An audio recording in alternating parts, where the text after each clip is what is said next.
Libras, how are you guys? Hope you had an amazing April and you survived Venus retrograde. So Venus went back direct on the 16th and it was such a relief for me, and I'm sure for you guys and Tauruses, because we're all impacted greatly by Venus. So although Venus went direct, we still have four planets that are retrograde. Mercury just went retrograde, and Mercury messes with your communication, short distance travel, technology. So you want to back up any computers. You don't want to sign any contracts. That's drama, the dog. Hey, drama. Hey, pop. So you don't want to sign any contracts, especially legal contracts, anything that's going to bind you, because when Mercury goes direct, we may have second thoughts about those contracts.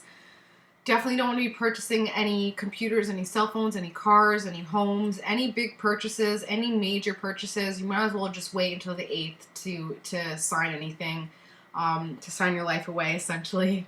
So we also have Saturn in retrograde, and Saturn is our authority or responsibility. So Saturn really is quite the tester planet. So anything that's going on right now that feels really hard and difficult and constraining, it's just Saturn testing your flexibility, testing your balance to see if you're actually 100% committed to this endeavor. And then we also have Jupiter in retrograde, and Jupiter is all about expansion, optimism, long distance travel, and our higher education. So anything that has to do with, I'm finding that people who are getting accepted into higher education are that much more happy and proud and expectant and more overwhelmed because Jupiter is in retrograde. So it's almost like we're happy to get it in, but we're also questioning and really internalizing what that means and what that's going to create in our future. Pluto is also in retrograde, so we're going through some huge transformations. Globally, we're transforming. Our society is transforming. So any Scorpios in your life, any water signs are really going to feel that that energy coming in. So keep that in mind. So those are the four planets that are retrograde. We have Saturn, Mercury, Jupiter, and Pluto. So yeah, this is more of an introspective time. It's not really a time to be making any forward steps. It's really, although 2017 is all about new beginnings, this is kind of what we need before initiating that newness, in order to make sure that this is exactly what we want and this is all part of our, our divine path. Okay, I'm gonna get started here. Libra for May 2017. Libra, May 2017.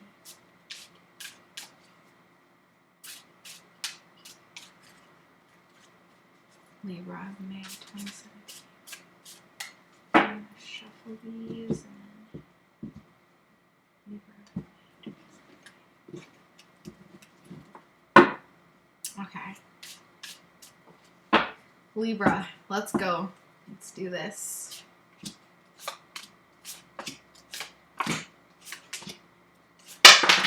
Oops.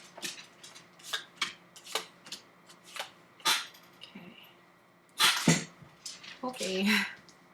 I'm a Libra, so this is interesting.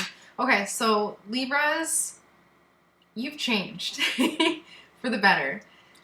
That's what this theme is about. This spread for May is all about the changes that are coming in for May and how those changes have really transformed you. Old you is dead and gone. New you is here. You put out the energy for it. You knew you needed it. You knew that you needed to make some changes. You knew that you needed to transform. That's exactly what you got. It's here. Be happy about it, because these changes are completely empowering you. They are building you up. They are making you strong. They are allowing for your next forward progress. They are allowing you to kind of take off that old cap of, Libra, the doormat, Libra, the people pleaser, Libra, the go with the flow, the very easygoing Libra. That's still in there, but in a very, very empowered way. You got what you wished for. So congratulations. Now it's time to live with those changes and live with the new you. So this is the situation, the Three of Wands. Two of Wands is when you put that energy out there. Three of Wands is that energy coming back. So everything that you've been manifesting, everything you've been creating, it's here. You've built that. This is the obstacle in the age, some time alone, to realize the new you and to light the way for other people to realize the new you. Time alone is needed in order to end that old transformation, that old you that is no longer serving your highest good. And you're supported. So maybe the thing with Libras is that we don't really like to be alone. We're partners. We're here to support other people. But when we don't feel that support from others, we can get really resentful and feel very unfulfilled. What's been helping me is realizing that I'm my number one support. I'm the Libra that I can't have in my life because no Libra can be as good as, you know what I mean? You're never going to find a Libra that's as supportive. You're never going to find a person that's as supportive and focused on balance and fairness and justice as you. Because if you are a Libra, I'm sure there are other Libras in your life, but you're only going to see either the negative in that Libra, or you're going to see them being better and more fulfilled as a Libra than you are. See what I'm saying? A lot of times when we have another, like the same sun sign come into our lives, it's because we need that mirror to be turned on us. So what we don't like in that Libra is exactly the person that we need to embrace in ourselves, and what we do like in that Libra is exactly the person that we need to embrace in ourselves. So spending some time alone and realizing that you are your Libra, you are your support, you are your balance, you are your fairness. That is how you're going to really come to terms with this newness that is being brought in. Subconsciously feeling like you need to balance your finances out, you need to get your security back, you need to get your optimism, and you need to get that from your partner. Not true. You don't need to get it from anybody but yourself. Thinking that you need to take from someone else, thinking that you are taking from someone else. Thinking that they don't even realize that you're doing so much inner work and inner growth that people are kind of like you're annoying them. Like that you're that pebble in their shoe, you know? Also not true. Also just thinking. Something that would have just passed is your magic. Your empowerment on your own, your self, your true self.